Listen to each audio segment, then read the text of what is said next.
Okay, for the next 40 or so minutes, 40, 50 minutes until Ryan comes in and takes over for me again, we're going to have a conversation on segmentation. Yes, zero trust segmentation, moving beyond the traditional approaches. Before that, real quick, Corll, or Benjamin Corll, as the slide says, I am a CISO in residence with Zscaler. You're wondering what the world is CISO in residence. I was an enterprise CISO for about 10 years. And then I came and joined the dark side, joined a vendor, field CISO or CISO in residence. We go with CISO in residence because we're not part of the sales organization. That's why we went with CISO in residence. But I'm really excited to be talking about zero trust segmentation or segmentation in general. I will say that I started my career as a Unix sysadmin. So I was a Unix sysadmin of Banyan Vines. Anybody in here ever used Banyan Vines or even heard of Banyan Vines?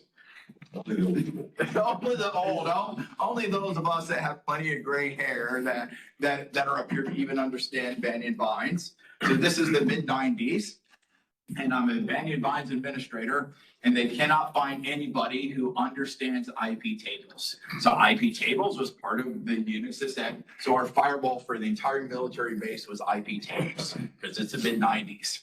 And they're like, we need somebody to take this over. I'm all of 19 years old, but I was the most qualified person on that base in order to take over for IP tables. So IP tables is what we were running. I think on the entire base, we had maybe 50 computers, but we were running a Class E subnet, all publicly routable, because RC 1918 was not needed at that point. I had an extremely flat network that's routable to anybody else in the world.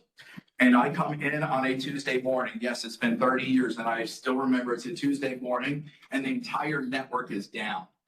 And my colonel is telling me that he cannot send an email. Who is he trying to send an email to? In the mid-90s, email really wasn't that big of a deal, but he's telling me he can't send an email. And going through all of this, based on a token ring network. And I'm sure most of you don't even know what token ring networks are either. Token ring, if you don't have the token, you're not allowed to communicate on the network. I ended up having Microsoft on the line. I had Cisco on call. I had Novell online trying to help me troubleshoot it. And it took us almost a week to realize what in the world happened. Somebody had built a Windows NT 351 server, and they had enabled SMB and NetBIOS. And they were multicasting on this network. They were stealing every token on this network and essentially had disabled the entire network by building an NT 351 server. That was the precipice that led me for the last 30 years to start implementing network segmentation, understanding net maps, understanding how to put things in place. And it's like a lot of technology. When do we employ technology? The moment the incident happens, not before, but the incident has to happen. Something that the precipice had to happen. Something bad had to happen in order for us to learn. I didn't even know about IP addressing at that point. All I knew was putting it on there and get you connected to the network. So again, I've been doing segmentation for a long, long time. And the disheartening part about that, other than I'm still doing it, is we're still doing it very similar to what I put in place 30 years ago, which is why we're going to be talking about some of the benefits of zero trust segmentation. How do we stop doing what we've always done? We're going to spend about 40 minutes today talking about some of the challenges with traditional network segmentation. And then this is all concepts. We're not talking technology. You saw Zscaler on the last slide. You'll see my contact information on the last. So this is going to be conceptual. I'm not talking any products. We're not even talking all that much technology as much as concepts as well. But we'll talk about the promise of zero trust segmentation. And if we get time, we'll talk about some of the steps towards segmentation or some implementation of segmentation as well, or zero trust segmentation. If you have examples, if you have experiences, by all means, you're not here. I've got 30 slides. We're probably not going to make it through all 30 slides. Raise a hand and give an example. I'm sure you have just as good stories as I do. So please don't make me do all the talking. The first section is some of the challenges that we have seen with traditional segmentation. There is absolute value, and I've been implementing the traditional segmentation. You can talk traditional versus next generation versus next generation. All of it, we like our acronyms, we like our terms and everything, but I'm talking traditional network-based segmentation. As great as it is, there are some limitations or even challenges with it as well. Some of those challenges, and well, I guess before I step in, I do want to have one definition. There is a difference between network separation and network segmentation. We will be talking about network segmentation for the rest of this time, but network separation, since I started with an example with the military, you had the NIPRNet and SIPRNet. You had your private network and you had your non-private network. There was an air gap between those two. They were not physically connected. If you wanted to take something from one network to the other, you needed a carbon-based life form. You needed that sneaker net. You needed somebody to carry a device, a memory device, whether it be a floppy disk, whether it's a USB, whatever that was. When we're talking, that is network separation. They are not physically connected. It requires somebody, I guess you can run a cable as well. You can run a network cable and connect those two, but I advise you not to do that with those networks. What we're going to talk here is network segmentation. Segmentation is logical separation. This is going to be, as the common used approach there at the bottom, segmenting the network that's already there, segmenting something. Like this building is segmented into different rooms, but it's all the same building. That's what we're talking about with the segmentation. Challenges that we have seen, challenges that are out there. Dynamic environments. The environments are different. Back in the 90s, your network really didn't change. When I put something on there, I put a static IP address on there, and no doubt it wasn't going to change. It would be very hard or very infrequent that we would have a change of our networks. Now, my last role as a CISO, we acquired at least a dozen companies per year. So we grew through acquisition. Every single time we did an acquisition, we had overlapping networks. RFC 1918 was out there. We were buying small mom and pop shops. It's going to be a $15 million organization with a couple hundred people, and they were still using the 10./8. They're still using a class A. I have no idea why they were using the 10. Network instead of 192 or the 172.16, but everybody used the 10. Address, overlapping.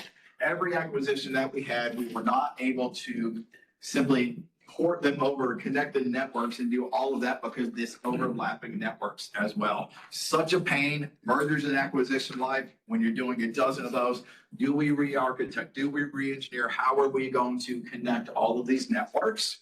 And how do we make life suck a little bit less? But that's when we're focused on network-based, and those are the attributes for our segmentation. That's one of the challenges that we're going to have to address as well. Scalability, hybrid, cloud-native environment, all of those things become a very real thing. It's slightly different every cloud that you're going in.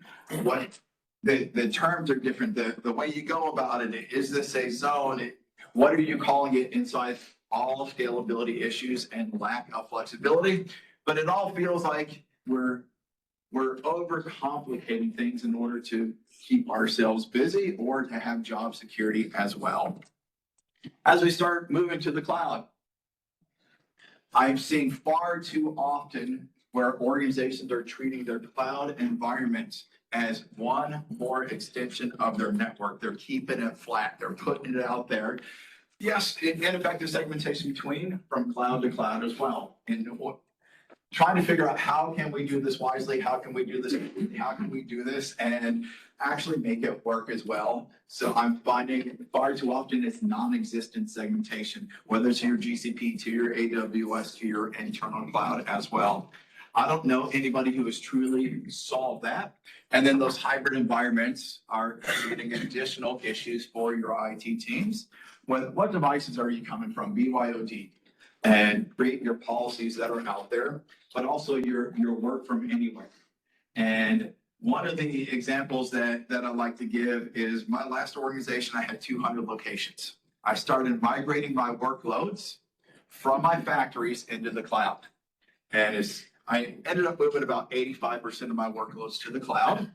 So I was like, I can start removing some of these perimeter-based firewalls. I don't have inbound connectivity. And the CIO and everybody else is looking at me like, but you're the security guy, these firewalls. We've always had perimeter-based firewalls. I was like, but we have no inbound connectivity at this point. Why do we need perimeter-based firewalls? Because we have to protect the organization. We have to protect the data. We have to protect our users. We have to protect. Therefore, we still need these perimeter-based firewalls. Are they firewalls or are they routers? Why do we still have these perimeter-based firewalls? Like, no, we have to keep them fine. But is it your budget or my budget? Because I want to start getting some of these things gone. But then when we had this nice pandemic happen in 2020, and we started sending people working from home, that working from anywhere, working, all of that, I was like, great, we now have people who are working from home. Are we going to put a perimeter-based firewall at all 20,000 locations? No. Why not? It's too expensive. Cost, we're not talking cost. We're talking about risk. We're talking about protection. You were telling me I have to protect all these locations that have no inbound connectivity.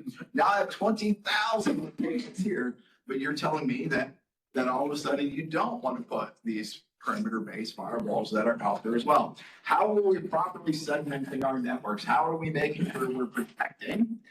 And even these home-based networks, what else is on that network that your corporate machine has connected to as well? Is it a spouse who's working for a competing company? Is it a roommate that works for a different type of company?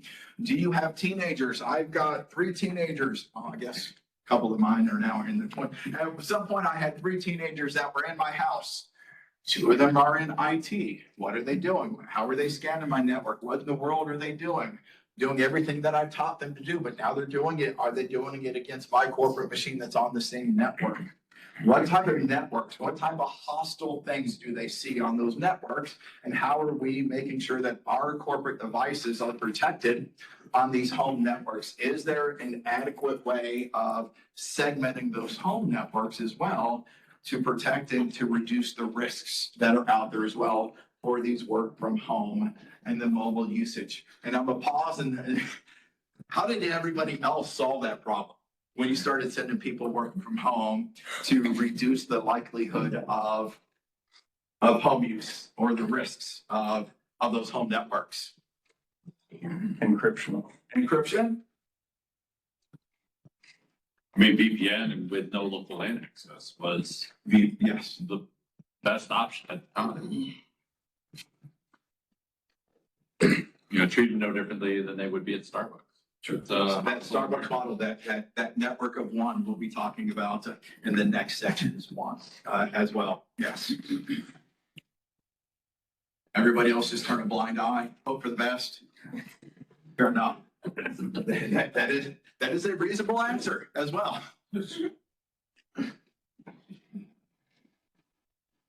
But I will say that all of those things were done for a reason. But, you know, my last bullet here, network admins, and I've been a network admin as well. My first certification was a Cisco certification as well. So not blaming network admins as well, but they create flat networks and allow traffic because it works. My first network was out there. Why we didn't have things in place? Because it works. So all of those things were out there, creating whether it's on the cloud, whether it's internal to a cloud, all of those networks are there because they work as well. Talking about working, the other risks and segmentation, reasons for segmentation is from the risks of a third party. And this is the only slide I needed for animation because I want to pop up here in a moment. Overly broad access. Even when I was working as a network administrator or network architect and all of those things as well, I saw no difference of those VPN profiles that were out there for employees versus contractors. It's capable. The products are capable of having multiple profiles, but very rarely, like 90+% of organizations I've ever engaged with have the same VPN profile for their employees and their contractors. Therefore, their contractors get to connect their machines and they get to see everything that's on that network. They're treated as if it's just an extension of the network as well, which takes me to that. That's one of the risks that's being put on unmanaged, unmonitored, unprotected, unknown device that just connected to my network as well. As an enterprise CISO, the last couple of organizations that I had the privilege of serving in that role for, most of my near misses came from this right here. The risk posed by unmanaged and unmonitored or unknown devices that were coming from the contractors or the consultants or the vendors. They connected a device, they got access, and most of it wasn't malicious. It wasn't malice. It was infected. They connected, and now it's trying to reach out to everything else that was on the network as well. If we take a look at this, from a statistics perspective, 56% of organizations in the year 2024 were saying that one of their 56% of the incidents involved VPN. Or 56% of organizations had an incident in 2024 that involved VPN, not 56%. Yeah, I'll get my wording. 56%. All about risk management, vendor management, making sure we have adequate protections that are in place. I've heard so many times over the last 30 years of we trust our employees. I get it, you trust your employees. You do. But just because you trust your employees doesn't mean you don't have rules, doesn't mean you don't have things. I trust my kids as well. But there are certain things my kids don't have access to as well, or at least as they were little, they didn't have access to. They didn't get access to the medicine cabinets. They didn't get access to my gun safe. They didn't get access to certain things. Same thing with your contractors, your consultants, and even your internal employees. We may trust them, but we want to make sure that we're protecting them as well. As we're wrapping this section up, traditional pain points, difficult to execute, difficult to scale. That's why the VPN client didn't have multiple profiles, because it was going to be difficult to configure those things. If you were, and that was a big if, well, I bolded it, I didn't make it bigger, was a big if you successfully deployed a solution such as a NAC, network access control, and I deployed a couple of these as well. The return on investment for that, it is an amazing control if you get it deployed. How long does it take you to deploy it? It took me, on average, about 2 years to get NAC to being effectively deployed. And then I had to have 3 to 5 people whose job it was to do nothing but monitor that NAC, that network access control. A fantastic technology if you could ever get it deployed. Am I alone on the NAC? Who's deployed a NAC? How long did it take you? And then how many people did it take to live with it? So I worked at an MSP and we deployed a couple NAGs across a couple different clients, maybe 3 clients. And those clients had individual people at the MSP that were dedicated just for their NAC, because when you're rolling out new computers, you're adding them to the network control list and things like that. And that person goes on vacation and all of a sudden nobody knows what to do and how they're going to go about that. Yes, absolutely. And then I will say that when we lost our NAC lead, the question was, do we remove the NAC? Because even though the other people may have known what it was, they could make the changes of the new machines, adding them in, but nobody really knew how to make the changes. So it was a great technology if you got it working. But as soon as that key person left, it's like, oh, are we going to keep this? Or like that person who just left, does this product now go with them as well? So a NAC could be an extremely painful project to roll that out there as well. And then does it cover some of your legacy devices? And I'm coming from a manufacturing background for my CISO roles and all of that. So very, very focused on OT, IoT, industrial IoT devices like that. When you start rolling some of those devices out, some of those had 20 to 30 year life cycles. I had one machine and one factory that hit 100 years old, and it had a little party in that factory for that machine, a little corny and cheesy, but that's what we went with. Talked about all of how do we protect those machines, some of those legacy systems as well. So what we want to shift is getting away from some of that network based, and whether the name's going to change, I'm sure Gartner will come up with some fancy new title at some point, or Forrester or IANS or whatnot, but talking about moving beyond just the network based segmentation. And right now we're just calling it zero trust segmentation and what that might actually mean. Before I dive into talking about zero trust, like on the last one, I want to give you a definition of zero trust, because zero trust has been hijacked, or zero trust has turned into a marketing, a buzz term, a sales term. No offense, sales guy. Zero trust has got a few different definitions, so I'm giving you my personal definition of zero trust. That's the one that's on the screen right now. So zero trust, to me, when I define it, is context-based identity, which, when confirmed, grants access based on least privilege, which is then continuously evaluated. What in the world does that mean? Context-based identity. How do I know you are who you say you are? So username, password, multi-factor authentication, all of those things. Where are you coming from? What location? Where have you typically come from? I live in Raleigh, North Carolina, so my connection should be coming from Raleigh, North Carolina. But is that where it's coming from? What device am I coming from? What do we know about that user? What context about that user do we know? And if it's satisfied, or if something is different, now they're coming from Pakistan, do we ask for additional authentication? Are you looking at a YubiKey? How are we identifying that type of user, or that particular user, or that identity? Once that identity is confirmed, we're granting based on principle of least privilege, only given the access they need for that session. In my last role as the Chief Information Security Officer, I still had global rights inside my Azure environment. I didn't need it, I didn't want it, but we had normal accounts and then we had admin accounts. Even our admin accounts, we utilized conditional access. You did not have full admin rights all the time. You had to enable that, and it got enabled for an hour. At the end of that hour, those rights went away. Again, based on least privilege, which is then continuously evaluated. Just because you had access last week doesn't mean you need access now. Or as soon as your session is over, I'm no longer an admin rights. I no longer have those rights as well. So continuously evaluated, because at some point you may let someone go and you don't want them logging on 5 minutes after they were let go. They're no longer an authorized user. That's what we're talking about when we're talking zero trust. And now we're talking segmentation is no longer going to be based on a network attribute, not going to be based on the IP address, but segmentation based on now the identity of a user, the identity of a device, or a workload as well.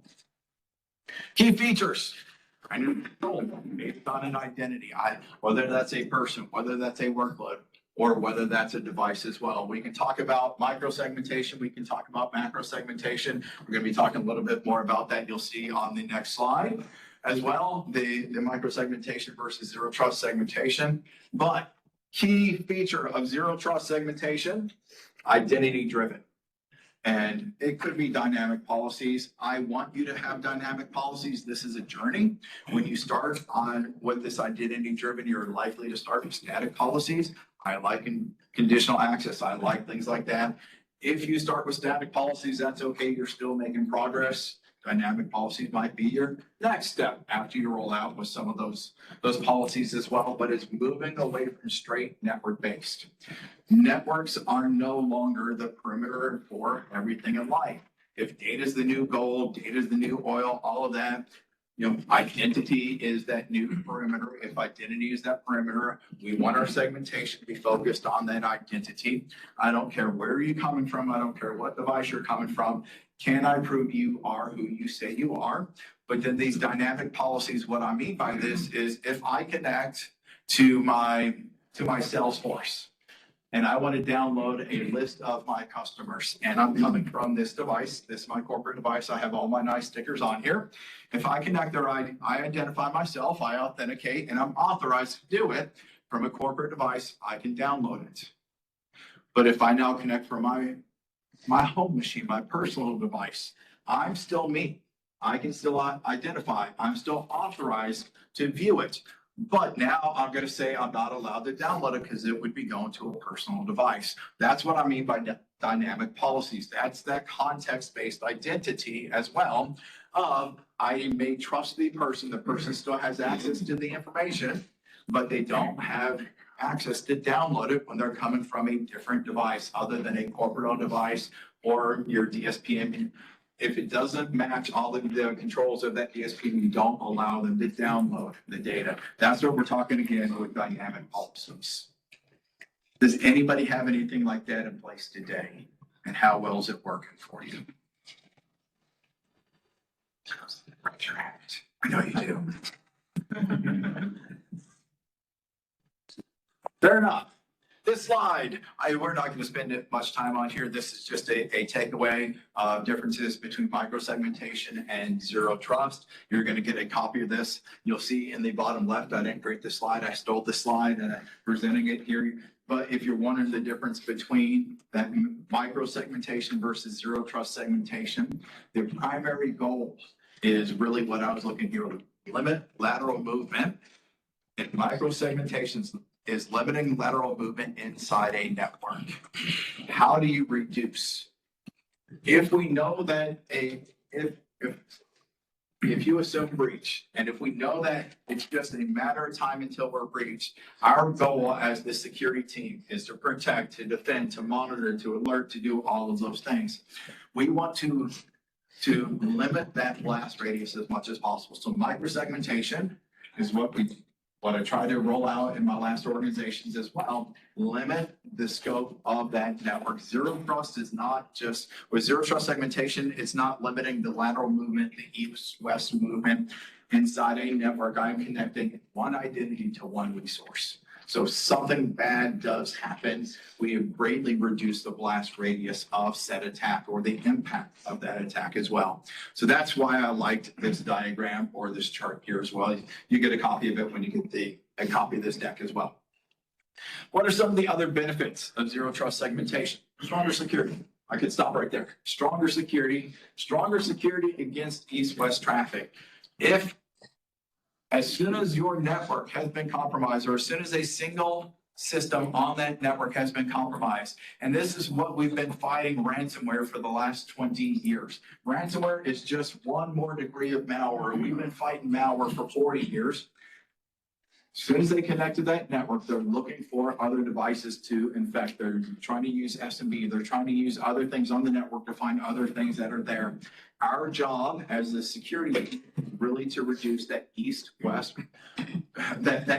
traffic, that lateral movement. This is why we want to have that island of one, or the network of one that is out there as well. So benefits, zero trust segmentation is that it's going to be that coffee shop model. It's going to be the Starbucks model of you don't know anybody else who's there. Stronger security against east-west propagation as well. We can talk about scalability. We can talk about the ability to automate, to feed into other systems. If I do something a second, third, or fourth time, I'm trying to figure out how to automate this as well because I'm lazy. I have a lot of things to work on. So automated policy enforcement, conditional access, or all of those things that make our lives a little bit easier so that if I do ever go on vacation, somebody can pick it up in my stead, and all about not having implicit access. I want explicit access just because I'm on a network, just because I'm in the right location, just because I'm in this building doesn't mean I get access to all of the crown jewels that might be stored inside this. So we're not given access based on location, identity, or simply because I'm logging on from this device. How do you know that it's me who's on this device? Because as soon as I walk over there, somebody comes up here and they're on my machine now because it's unlocked. So no implicit access based on location, identity, device, anything like that. That's what we're really looking for with some of this zero trust segmentation as well. I love this concept, a network of one, an island of one, a mountain of one. I'm hearing a lot of different things, but it's an island of one, whether it's a Starbucks model, coffee shop model. How do we make sure that we are a network of one or an island of one? Because I want to drop the network because it's not really a network at that point. How do we make it look like we are a /32? Or you can sit there, and I'm like, well, /32 can't route anywhere. It's a network of one. It is a /32. Even with a /32, you can have a /32, 255 across the board and still be able to have a next top. All of that. Different use cases here. This is for those OT devices, IoT devices. I can create profiles. I can sit here, and even when I used to deploy the network perimeter firewalls, I would sit there and monitor traffic for 60 days. I can do this for my OT devices, my IoT devices. I can sit there and monitor the network and say, what is normal traffic for these devices? Do they have a reason to communicate? That's the profiles. And I know profiles is a dirty word if you're in privacy, GDPR, CCPA. You can still create profiles for that system, for that workload, for that device as well. You're not profiling a person. It's all good. We can still get away with it. Role of automation. And real quick, Oh, how does IPv6 fit into that, right? Because when I hear that, I think, wasn't that the promise of IPv6? And like, what are your thoughts on that? Well, all right. I heard IPv6 was needed because we were going to run out of IP addresses years and years ago. I don't know that IPv6 changes anything. What? Yeah, go back here. IPv6, I think I know of less than a dozen companies that have implemented IPv6. And all it does is mean that when they onboard a new network person, it takes them 2 months to get up to speed. That's about the only difference between IPv4 One of and the IPv6. promises was that everything was going to be its own island in IPv6, right? But that never really.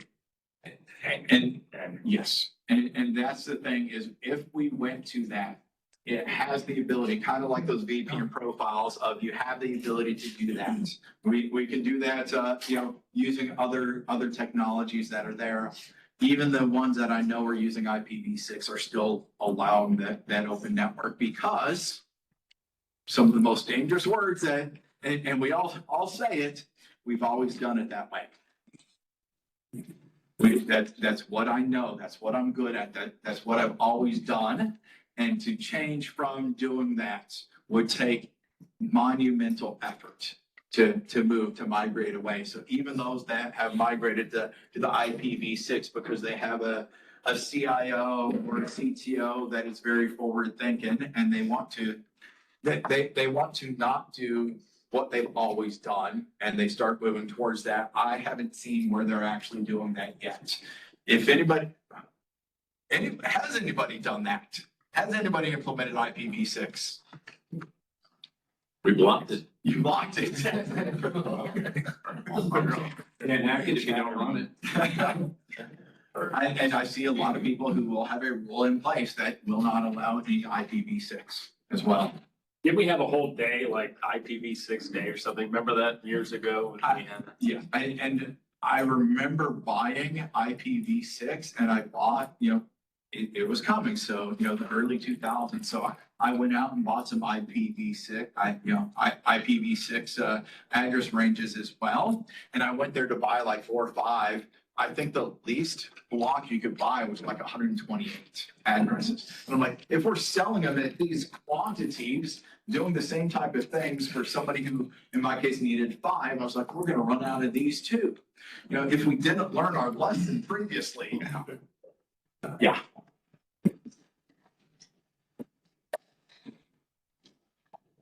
Just a quick time check. We got plenty of time as well. Role of automation, dynamic policy creation. As I said, you may start off rolling out static IPs, but really utilizing dynamic policies for those workloads. Running your profile, understanding all of that stuff. In the day and age of AI and machine learning, those aren't just dirty words as well. AI is going to be better at detecting things. It's going to be able to do pattern analysis that the normal human doesn't do. I started rolling IPS out when I worked at an MSSP in the early 2000s as well. We rolled out, I think it was Cisco NetRanger. It was fantastic. It was signature based. It would detect all of those things. Now, I will say that it is great for that anomaly detection to use AI and all of that and bring it to a human. Allow my tier 2, allow my tier 3 security operators, my SOC analyst to be able to take the things from the automation, because right now AI, I like the example I saw recently of if you use Gemini or if you used the ChatGPT and you said, how many R's are there in strawberry? What was the answer? 2. There are 2 R's in strawberry. It wasn't until the 4th version of ChatGPT that it would correctly tell you there are 3 R's in strawberry. Pattern recognition, it couldn't even recognize in one single word that there were 3 R's in that word. So that tells me that progress is being made, but we still need that human in the loop. We still need all of that. And AI today still does not have the intuition that a human has. A human can look and say something doesn't feel right. When I hire a malware analyst, when I hire somebody onto my security team, I'm not just looking at them of their technical skills. You hire for mindset. I want to hire people who are curious. When something doesn't feel right, are you going to dig into it as well? Humans have intuition that machines don't yet have. So automation is going to be a great thing. It's going to allow us these dynamic policies, but we still need humans to make sure that it makes sense before we start implementing everything as well. So automation absolutely is going to be foundational to zero trust segmentation as we go into the futures. I think our jobs are still secure at this point with it. Zero trust with some of the IoT devices, OT devices, traditional network segmentation. Every device that I've had to roll out, and I'm having more conversations on protecting OT devices, more conversations protecting IoT devices, and I'm asking why the focus on OT or why the focus on IoT devices as well. If you're not properly segmenting your IT networks, do I think you're going to be properly segmenting your IoT devices or your OT devices as well?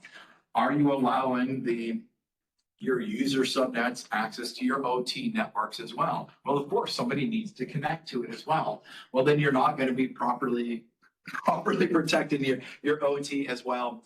With the zero trust segmentation, it is going to give us another level of that granular access as well. That device to device, that workload to workload, not even device to device, but workload to workload or device to device communication, which will allow it to be established only when that communication is needed. If your OT device only connects to that server once every 15 minutes, why do I have that connection there at all times? Why do I not just establish it when it's needed and then tear it down when it's no longer needed? Therefore, it's not, even if something were to happen on that network, that system's not going to be available at all times to be exploited. That whole, if it's reachable, it's breachable. Well, I don't want it to be reachable. And do I need dynamic? What degrees or directions of communication do I need? Again, dynamic granular controls are what I'm looking at to protect my IoT devices. What's everybody doing to protect their OT devices today? If you have OT devices.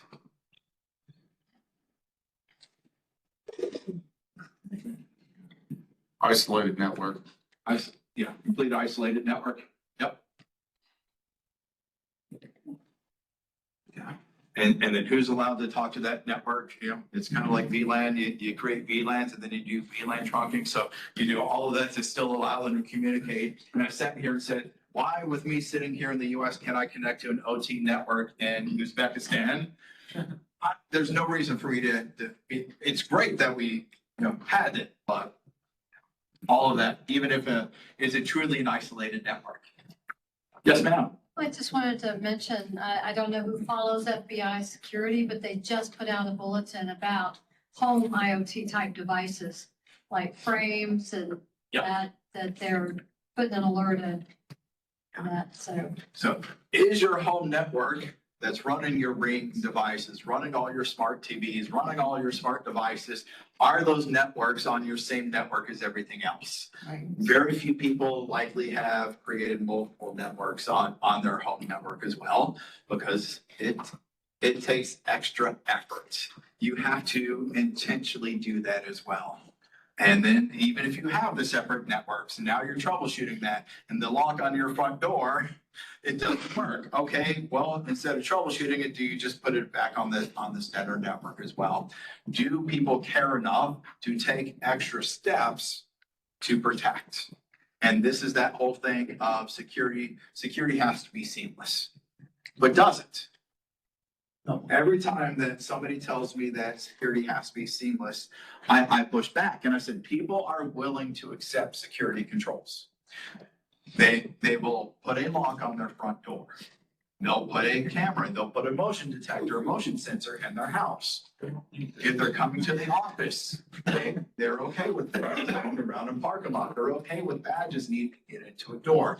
People are okay with security when security makes sense. So it's our job to tell them what controls we have and why, or what those controls are for, or the risks that we're preventing with those controls. Every time I walked in the factory, the words above the door were safety is everyone's responsibility. Everybody owns safety. Security is everyone's responsibility as well. Nobody would walk up to a machine in a factory without wearing their PPE, their personal protective equipment. Why are you going to work on a machine that doesn't have the same type of protections as well? Talking to those, explaining the reasons for the security controls that are out there. Why do we need the segmentation? Why do we need the controls? Why are we doing things differently? And then we have those conversations. I believe when people understand why or the risks, they're more willing to accept the controls that are out there as well. Obstacles. I will say the biggest obstacle that we have to adopting network-based segmentation or zero trust segmentation, next generation segmentation, whatever, is that number one is resistance to change. We've always done it this way. I will say that when I started rolling zero trust out in my last organization before I came to Zscaler, I had 2 enterprise architects who just outright told me they were not going to move to zero trust. They said, we have been with this company for 30 years. We will not learn a new technology. You can implement zero trust when we retire. I always knew where they stood at that point. So again, resistance to change within organizations, that mindset change. People who sit there and say, I've done my whole career based on IP addresses. Now you're telling me you want to create identity to resources instead of IP to IP. Yes, wrap your mind around it. This is going to be the future. We can't continue doing the things that we've always done and think there's not going to be negative consequences to it as well. Yes, there'll be compatibility issues. And I say with these compatibility issues, in 2018, I did a divestiture of a company. When I divested that company, I was able to get rid of my last Windows 98 machine. 20 years later, and I did a little happy dance when I got rid of that machine as well. Do not be afraid when you're going to your enterprise architects, network architects, security architects, when they tell you this solution will not cover this one use case. Don't be afraid of moving forward with a project that covers 95%. Because like with that Windows 98 machine, I had that on an isolated network. It was a network of one as well, but it made just enough money that we kept that one product around that was supported with that Windows 98 machine as well. Don't stop moving forward and making progress in your organization for the 5%. If you can put a control in place that covers the 95, by all means, go forward with that 95 and treat the 5% the way it needs to be and overcome the scaling challenges. What's the path forward? Path forward, people are generally, back to that mindset of number one, people are generally going to be the obstacle as well. If you're not comfortable moving forward because you've never done this before, find somebody who's done that before. Find somebody who has that experience, somebody who can give you that confidence, whether that be a trusted partner, whether that be you bring in a consultant to help you as well. Your path forward, if all of it comes down to you're just not confident, find somebody who is confident and competent and allow them to help you on the journey as well. We don't really have a lot of time to get into these, so I'll go a little bit faster, but IoT devices have minimal security controls. Every time I would bring in an OT device into a factory, I would have a conversation with that manufacturer and I would say, what controls do these devices have? Do you have encryption? Do you have role-based access controls? Do you have anything to help protect? And without fail, the response from the manufacturer was, no, we don't put security controls on these devices because the data it creates is not sensitive. Great.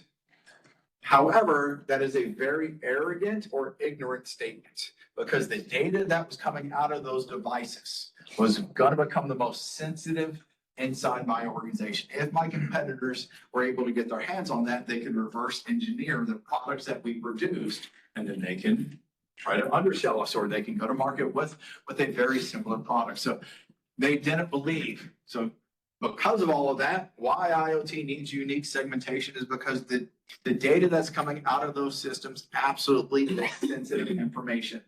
They're going to be running weak protocols. They're going to be unpatched. If a system has to be there, that the life cycle of that system is 20 years, most of the companies that I was buying those devices for did not exist by the time we got to year 15.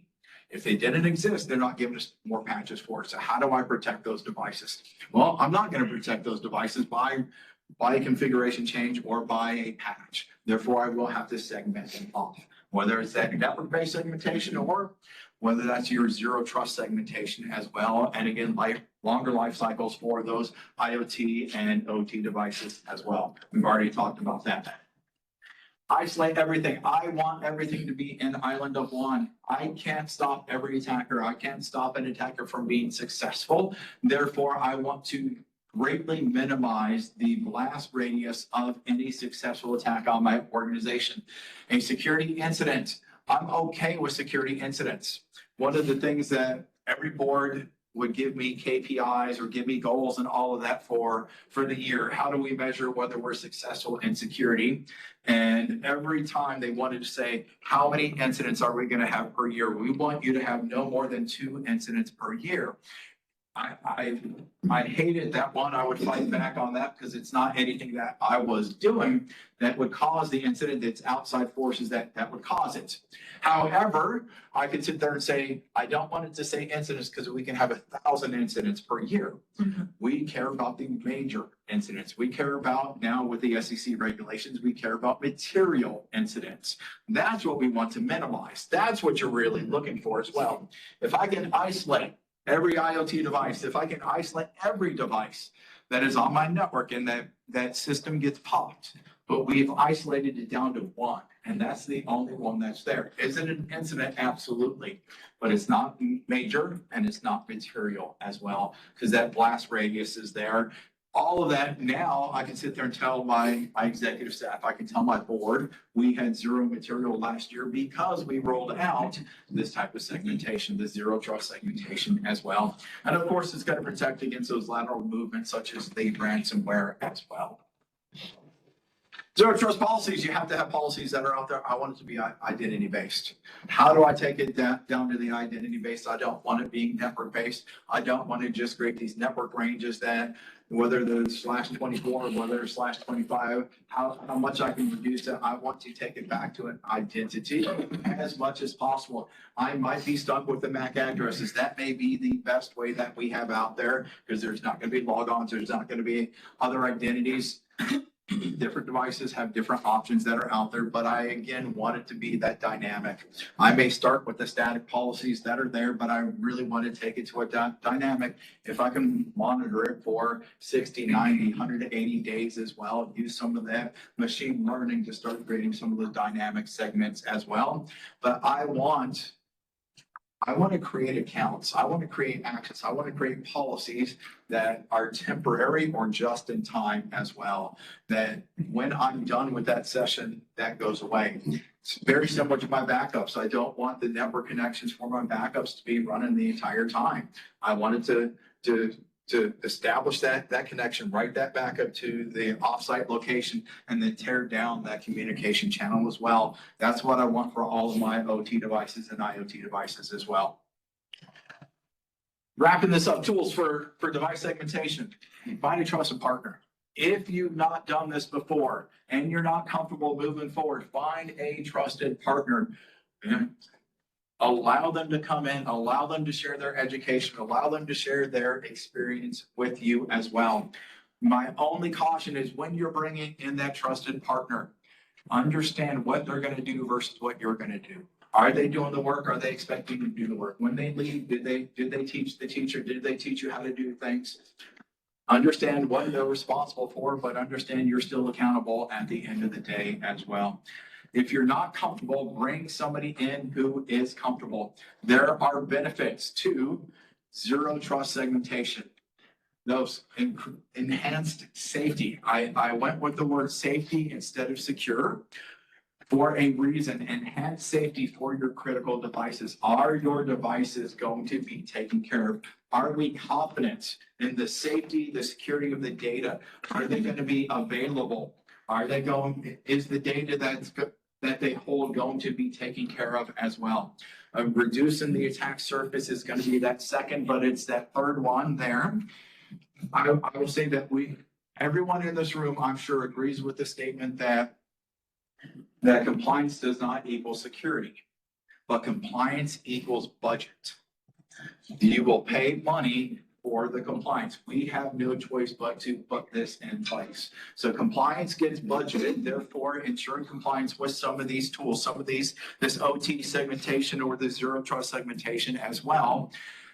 Going out there and saying, from a NIST perspective, in order to go out, NIST has these requirements, whether it's 853, whether it's CSF, all of those things. From a privacy perspective, how do we make sure that we're not being violated? Or I'm having a lot of conversations now of people who are going to their insurance carriers and trying to get cyber insurance. And cyber insurance in 2020, 2021 spiked up. It's starting to come down. The premiums are starting to come down, but they're starting to ask better questions. And it's not, do you have antivirus on every machine? Now it's, do you have antivirus or an endpoint protection, EDR, whatever term that they're using on every applicable machine, and give me evidence. I believe going forward, they're going to start asking for more and more evidence. They're going to start asking for, show me the effectiveness of your controls. Did you bring a third party in? I believe compliance. Zero trust segmentation is going to help with your compliance, even with the underwriters, even with your insurance going forward. I'm just having lots of good conversations with some of the underwriters that are there. Okay, action. Two last slides. Look at where your segmentation is. What are the challenges that you have today? Exploring with some of these granular controls. Talk to your trusted partners to find out what products would best fit in your organization as well. Leverage a segmentation solution that is out there for zero trust segmentation. Don't continue to rely simply on network-based tools that are there. Those networks are going to be going away. Therefore, you're going to have this segmentation based on identity or based on something that is not just the network-based. And that's it. 2 minutes to spare. I wanted 10 minutes of Q&A. Hopefully I did that throughout and asked for questions. But with the final 2 minutes, And yes, my contact information is at the bottom, my QR code, if you trust me, the QR. Yes, sir. There was a question in the chat from some of the remote people. See, sharing screen, I'm not seeing the chat. Yeah, so. See, why aren't you on there? Keep it on. Recommend documentation on setting up proper home network as far as security goes. You mentioned something about the phone. network. See, I love that. I actually had a guide, my last organization on how to set up a secure access, everything from firmware to setting up multiple networks on your internal networks as well. I'm sure I can find some of that as well. The Google outage that occurred yesterday, how do you protect against something like that? In what way? And the fact that some major corporations took a hit on it. Yeah. But how do you protect what? The availability, the Yeah. resiliency, I mean, all of those things. I mean, that's sort of and then Because this, I mean, that's what it's all about, right? Keeping up, keeping running. oh, yes, yeah. I move my data there because I want my data to be more secure. I want my data to be more available. And I don't think there's any perfect solution that's there. I use private data centers for a while to host ERPs as well. And we did that because we wanted it, it was ERP data, therefore, but that last mile only had one ISP that was available. And if anything happened in that one last mile, okay, so how do you get around that one last mile? Okay, if I can't use that, give me a cellular backup as well. That may be my tertiary way of connecting to it as well. When you start migrating to a cloud, okay, are we hosting in Europe and in the US? And if one goes down, is it going to be their entire infrastructure? Or is it just going to be the West Coast versus the East Coast versus over in Europe versus in Asia? Is it going to be all or is it going to be none? And for it to hit an entire outage is going to be extremely rare. And that's going to be those, you can't solve everything. That's the 0.1% is where that might be down for the entire world. Yeah, So I mean, over my career, I've seen, centralized computing, then I've seen distributed computing. And, you get that fluctuation in between the two. yes. All it takes is a major event or two. And then all of a sudden you're reversing everything. Well, the concern that I have right now on some of this reversing, which is a great term, is the new data security laws that are coming out with data resiliency. You have to keep your data in this country. Great. What happens when something happens, a tsunami hits, and that one country is going to be impacted, or something happens that's inside said country, where Russia invades Ukraine, and I mean, these are real world things that do happen. That's the benefit of using a cloud of it can use multiple locations as well. So I'm not a huge fan right now of some of the regulations, personal preferences, of some of the regulations with these data residency as well. I think it's moving backwards. There's reasons for it. But when lawmakers don't understand technology, I think some rules and regulations can come out that are moving us, in my opinion, in the wrong directions. I don't have an answer on Google yet. No, I've got you. All right. Thank you, Ben. We're gonna come.